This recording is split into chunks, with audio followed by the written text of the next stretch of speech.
कोह बड़ लिखलन कौशल्यारानी और सुमित्रा रानी।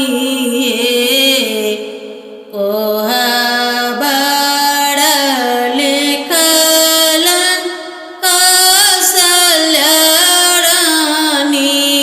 और सुमित्रा रानी।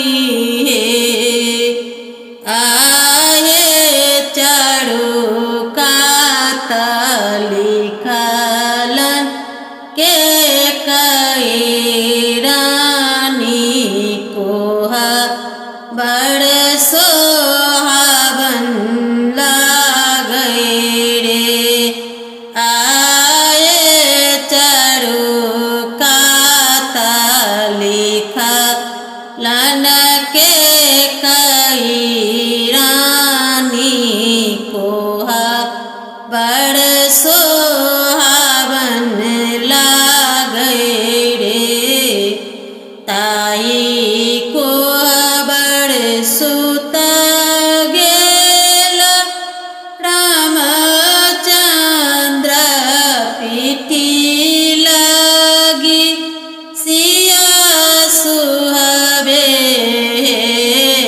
ताई कोह बड़ सुत गेल रामचंद्र पीठी लगी सिया सुहबे।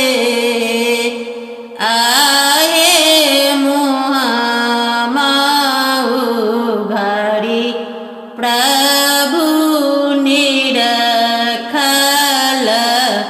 कथी कथी अभरण हे।